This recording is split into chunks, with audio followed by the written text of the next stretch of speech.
যারা পাহাড়কে ভালোবাসেন তারা কখনোই দার্জিলিংকে উপেক্ষা করতে পারেন না। আর বাঙালিদের কাছে দার্জিলিং অবশ্যই একটা আবেগের জায়গা। হাওড়া স্টেশন থেকে সন্ধে 6:30টার কামরূপ এক্সপ্রেসে চড়ে ঠিক ভোর 5:30টার আগেই পৌঁছে গিয়েছিলাম এনজেপি স্টেশনে।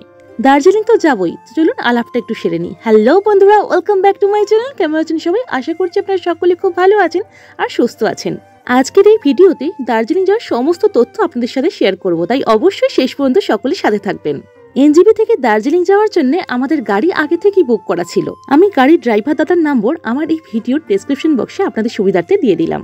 এনজেপি থেকে দার্জিলিং এ যাওয়ার জন্য দুটো রাস্তা আছে। এক, আপনারা মিরিক দিয়ে যেতে পারেন এবং দ্বিতীয়ত আপনারা কার্শিয়াং হয়ে যেতে পারেন। আমরা মিরিক হয়ে দার্জিলিং এ পৌঁছাবো আর এই যাত্রাপথে যা যা সাইট সিইং আছে সবকটাই আপনাদের সাথে শেয়ার করব। রাস্তার দুধারে চায়ের বাগান আর পাহাড়ি রাস্তা এত সুন্দর, তাই ভিডিওগুলো আপনাদের সাথে না শেয়ার করে পারলাম না। মিরিক রোড হয়ে এনজেপি টু দার্জিলিং এর রিজার্ভ গাড়ির ভাড়া হচ্ছে 3000 থেকে 3500 টাকা। তবে সিজন অনুযায়ী এই গাড়ির ভাড়া কিন্তু ওঠানামা করে। আর যারা ভাবছেন যে রিজার্ভ গাড়ি না নিয়ে একটু সস্তায় দার্জিলিং এ আসতে চাই, তারা অবশ্যই শিলিগুড়ি থেকে যে কোনো শেয়ার কার নিয়ে নিতে পারেন। সেখানে মাথা পিছু 250 থেকে 300 টাকার বিনিময়ে আপনারা দার্জিলিং এ পৌঁছে যাবেন। এছাড়া শিলিগুড়ি থেকে দার্জিলিং আসার জন্য অনেক সরকারি বাস রয়েছে, এগুলোর ভাড়া পড়ে মাথাপিছু 105 টাকা করে। রাস্তার দুই ধারে পাহাড় আর প্রকৃতি যেন অসম্ভব সুন্দর রূপে যেন আমাদের সামনে ধরা দিচ্ছে। এত সুন্দর প্রকৃতি, তাই ভাবলাম আপনাদের সাথে না শেয়ার করে কি করেই বা থাকে। তো চলুন, এতক্ষণ তো গাড়ি ভাড়া নিয়ে সমস্ত কিছু নিয়ে আলোচনা করলাম, চলুন এবার সাইট সিইং গুলোকে সেরে নিই। আমরা প্রায় মিরিকের কাছাকাছি চলে এসেছি। পথের দুধারে দেখা মিলল সবুজে ঘেরা চা বাগানের। অবশেষে পৌঁছে গেলাম মিরিকে। মিরিক লেকে পৌঁছানোর আগে এখানে রাস্তার ধারে বেশ কয়েকটা গোলুমলুর সাথে দেখা হলো, তাই এদের সাথে কিছুক্ষণ সময় কাটিয়ে আমরা চলে যাব মিরিক লেকের উদ্দেশ্যে। আর এরা এতটাই নিষ্পাপ এবং মিষ্টি যে এদেরকে আপনি উপেক্ষা করে থাকতেই পারবেন না। চলে এলাম মিরিক লেকের একদম কাছে। এখান থেকে মিরিক লেকের সৌন্দর্যটা ভারী সুন্দর লাগে। আর মিরিক লেকে জানেন তো অনেক বড় বড় মাছ আছে, এদেরকে খাবারও দেওয়া যায় আর এরা কিন্তু খাবার খেতেও আসে। তো যেহেতু অনেক সকাল সকাল গিয়েছিলাম, তাই আর সেগুলো করলাম না। আর এখানকার প্রাকৃতিক দৃশ্যটা চাক্ষুষ করতে আপনারা কিন্তু অবশ্যই দার্জিলিং এলে মিরিক লেকে কিন্তু আসতে ভুলবেন না। এছাড়াও 2-1 দিনের ছুটি নিয়ে মিরিকে কিন্তু ঘুরতে আসতেই পারেন। মিরিকেও কিন্তু ঘোরার জন্য অনেক সুন্দর সুন্দর জায়গা আছে, যেগুলো এখানে থেকে আপনাদেরকে উপভোগ করতে হবে। মিরিক লেক কিন্তু সত্যি ভীষণ সুন্দর জায়গা, আর তাই আমি চারিদিকটা আপনাদের সামনে যতটা পারছি তুলে ধরার চেষ্টা করছি। দূরে ওই ছোট ছোট বাড়ি দেখা যাচ্ছে, আর সত্যি বলতে পাহাড়ের কোলে বাড়িগুলো দেখতে কিন্তু অদ্ভুত সুন্দর লাগে। এখানে এলে আপনাদের মনে হবে 2-3 ঘন্টা সময় একটু এখানে বসে কাটিয়ে দিই। পাইনের জঙ্গল আর এই বাঁদিকে যে ছোট ছোট জায়গাগুলো দেখছেন, ওখানে কিন্তু অনেক ঘোড়া রয়েছে। মিরিক লেকে কিন্তু বোটিং এরও ব্যবস্থা রয়েছে, তবে যেহেতু খুব সকালে গিয়ে পড়েছি তাই আর বোটিং করার সুযোগ হয়ে ওঠেনি। মিরিক লেকের ধারে প্রচুর সুন্দর সুন্দর হোটেল রয়েছে, আপনারা যদি চান আপনারা এইখানেও কিন্তু থাকতে পারেন। চলুন, এখানে অনেকটাই সময় কাটালাম, এবার আর দেরি না করে গাড়িতে উঠে বসি আর পরবর্তী গন্তব্যের দিকে এগিয়ে যাই। সামনের দিকে এগোতে এগোতে আপনারা কিন্তু প্রচুর চা বাগান দেখতে পাবেন, আর প্রত্যেকটা চা বাগানে কিন্তু ভীষণ সুন্দর। আর বর্ষাকালে কিন্তু দার্জিলিংয়ের সৌন্দর্য কিন্তু আরও অনেক গুণ বেড়ে যায়। সত্যি বলতে দার্জিলিংয়ে ঘোরার কোনো নির্দিষ্ট সময়কাল নেই, আপনি যখনই ইচ্ছা তখনই কিন্তু এখানে আসতে পারেন। রাস্তার ধারে প্রচুর ছোট ছোট নার্সারি দেখতে পাবেন এবং এগুলোতে কিন্তু প্রচুর রকমের অর্কিড পাওয়া যায়। সত্যি বলতে দার্জিলিংয়ে যাওয়ার এই রাস্তার সৌন্দর্য কিন্তু স্বর্গের থেকে আপনার কম কিছু মনে হবে না। পৌঁছে গেলাম গোপালধারা চা বাগানে, যার পোশাকই নাম গোপালধারা টি এস্টেট। এই চা বাগানে ঘোরার জন্য কোনো এন্ট্রি ফি লাগে না। এই চা বাগানের সৌন্দর্য কিন্তু একেবারেই অনন্য। এই চা বাগানে এসে কিন্তু ভুলেও চা পাতায় হাত দেওয়ার চেষ্টা করবেন না, কারণ এরা কিন্তু মোটা অ্যামাউন্টে একটা জরিমানা আপনাকে করে বসবে। আর যাতে আর চা বাগানে কেউ উৎপাত না করতে পারে তার জন্যই দুধারে বাঁশ দিয়ে ঘেরা। সামনের দিকে এগুতেই দেখলাম কিছু সংখ্যক মানুষ ভিড় করেছেন, তো এগিয়ে গিয়ে বুঝলাম যে এখানে চা পাতা বিক্রি হচ্ছে। আর এই চা কিন্তু এই চা বাগানেই উৎপাদিত, তাই কিন্তু স্বাদে এবং গন্ধে কিন্তু একেবারেই তাজা। এখানে কিছুক্ষণ ঘুরে এবং কিছু ছবি তুলে নিয়ে চলুন পরবর্তী গন্তব্যের দিকে আমরা এগিয়ে যাই।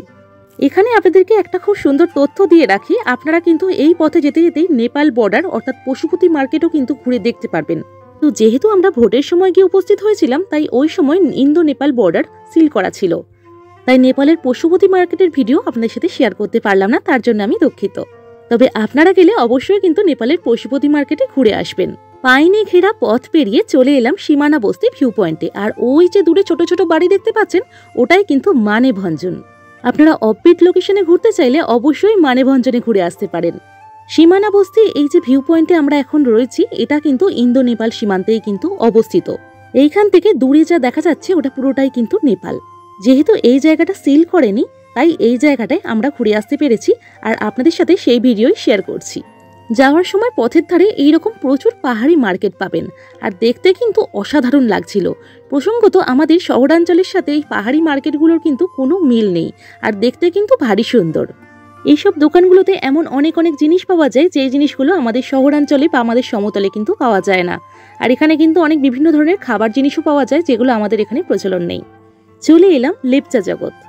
সেই লেপচা জগৎ যার জন্য অদ্ভুতভাবে সবাই পাগল। আসলে এই জায়গাটা বর্ষাকালে আর শীতকালের ভেতরে এত সুন্দর কুয়াশার মতো মায়াবী পরিবেশ সৃষ্টি হয় যে এই জায়গাটা সকলে খুব ভালোবাসে। এই পাইনের জঙ্গলে ঢুকে আপনারা ছবি তুলতে পারেন আর বেশ কিছুটা সময় নিরিবিলিতে কাটাতে পারেন। এই ফরেস্টে ঢোকার এন্ট্রি ফি মাথা পিছু 20 টাকা করে। আর এই লেপচা জগতে পাইন ফরেস্টের উল্টো দিকে দেখুন অনেক ছোট্ট ছোট্ট দোকান রয়েছে। ইনাদের কাছে কিন্তু খুব ভালো সুস্বাদু মোমো পাওয়া যায়। প্রসঙ্গত দার্জিলিংয়ে এসে আমি যেখানে যেখানে মোমো খেয়েছিলাম, তার মধ্যে আমার এইখানকার মোমো সব থেকে বেস্ট লেগেছিল। তাই আপনারাও কিন্তু এলে অবশ্যই ট্রাই করবেন। লেপচা জগৎ থেকে বেরিয়ে আমরা এখন ঘুমের দিকে যাচ্ছি। আমরা দার্জিলিংয়ে চেনা ভিড় থেকে বেরিয়ে একটু নিরিবিলিতে হোমস্টে খুঁজছিলাম, আর তার জন্যই আমরা ঘুমেতে একটা সুন্দর হোমস্টে বুক করেছিলাম। আমাদের হোমস্টের ভাড়া পড়েছিল পার নাইট 1200 টাকা করে।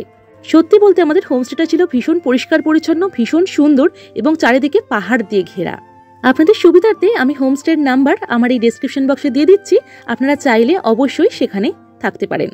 এখন আমরা দার্জিলিং হয়ে ঘুমের উদ্দেশ্যে যাচ্ছি, আর তাই চারিদিকের প্রকৃতিটাও আপনাদের সাথে যতটা পারছি তুলে ধরার চেষ্টা করছি।